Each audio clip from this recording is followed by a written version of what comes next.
بحوالہ بخاری مشکوات شریف۔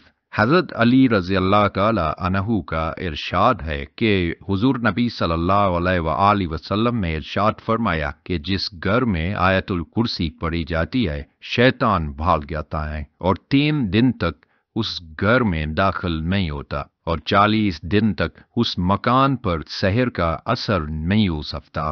حضور نبی کریم صلی اللہ علیہ وآلہ وسلم نے فرمایا کہ جو کوئی رات کو سوتے وقت آیت الکرسی پڑھتا ہے اللہ تعالیٰ اس کی حفاظت کے لیے 2 فرشتے مقرر فرما دیتا ہے جو صبح تک اس کی حفاظت کرتے ہیں۔ بحوالہ فتاوی۔ بزرگان دین میں بھی آیت الکرسی کو اپنے خواص، برکات اور اثرات کے اعتبار سے نہایت افضل و اشرف قرار دیا ہے۔ امام جزری رحمۃ اللہ علیہ فرماتے ہیں کہ میرے نزدیک اللہ لا الہ الا هو الحی القیوم اس نے اعظم ہے۔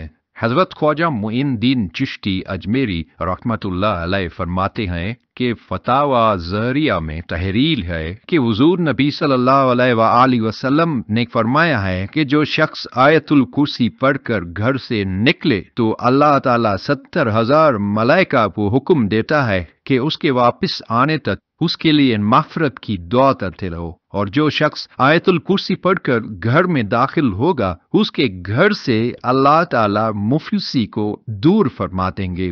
آپ رحمۃ اللہ علیہ نے مزید فرمایا کہ میں نے جامع الحکایات میں لکھا ہوا دیکھا ہے کہ بغداد میں ایک درویش تھا۔ ایک رات کا ذکر ہے کہ 10 چور اس کے گھر میں داخل ہوئے۔ وہ درویش آیت الکرسی پڑھ کر کہیں گیا ہوا تھا۔ وہ چور سب کے سب اندھے ہو گئے۔ جب وہ درویش اپنے گھر آیا تو ان لوگوں کو دیکھ کر پوچھا کہ تم لوگ کون ہو اور کیوں آئے ہو؟ انہوں نے کہا کہ ہم چور ہیں، چوری کرنے آئے تھے۔ آپ ہمارے لیے دعا فرمائیے، ہماری بیماری واپس آ جائے، ہم اس کام سے توبہ کرتے ہیں اور آپ کے سامنے اسلام قبول کرتے ہیں۔ وہ درویش مسکرائے اور کہا کہ اللہ تعالیٰ کے حکم سے آنکھیں کھولو۔ سب کی آنکھیں کھول دیں اور وہ بینا ہو گئے۔ سب نے اسی وقت توبہ کی اور مسلمان ہو گئے۔ حضرت بابا فرید گنج شکر رحمۃ اللہ علیہ نے آیت الکرسی کی فضیلت بیان کرتے ہوئے ارشاد فرمایا ہے کہ جس دن آیت الکرسی نازل ہوئی تو 70,000 فرشتے اس کے ارد گرد تھے۔ حضرت جبرائیل علیہ السلام حضور نبی کریم صلی اللہ علیہ وآلہ وسلم کی خدمت اقدس میں حاضر ہوئے اور کہا لیجیے۔ حضور نبی صلی اللہ علیہ وآلہ وسلم نے بڑے اعزاز و اکرام سے اسے لے لیا۔ حضرت جبرائیل علیہ السلام نے کہا کہ یا رسول اللہ صلی اللہ علیہ وآلہ وسلم، اللہ تعالیٰ ارشاد فرماتا ہے کہ جو بندہ آیت الکرسی پڑھے گا ہر حرف کے بدلے 1000 برس کا ثواب اس کے نامہ اعمال میں لکھا جائے گا۔ 70,000 فرشتے جو کرسی کے گرد ہیں آیت الکرسی کا ثواب اس کے نام لکھتے ہیں اور وہ شخص اللہ تعالیٰ کے مقربین میں شامل کیا جاتا ہے۔ حضرت شیخ عبد الوہاب شعرانی رحمۃ اللہ علیہ فرماتے ہیں کہ جو شخص دن رات 1000 مرتبہ آیت الکرسی 40 یوم تک پڑھے گا، پروردگار کی قسم اس آیت کا روحانی اثر اس کو دکھائی دے گا۔ ملائکہ اس کی زیارت کو آئیں گے اور اس کے تمام مقاصد اور دلی مرادیں پوری ہوں گی۔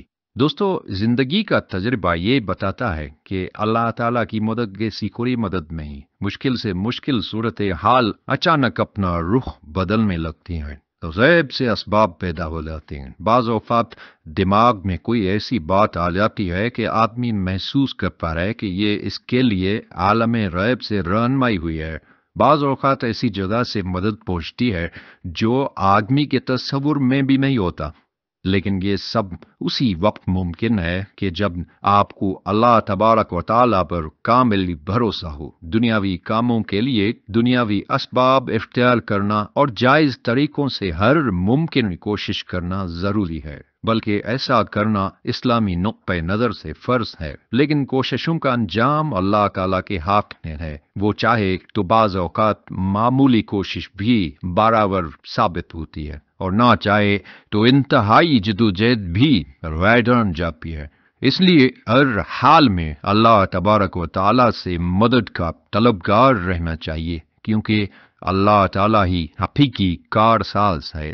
میرے پیارے دوستو، خود سوچیں کہ یہ تو ایک آیت ہے جس کے پڑھنے کا اتنا اجر ہے، تو سوچیں کہ پورا قرآن پڑھنے کی کتنی فضیلت ہوگی۔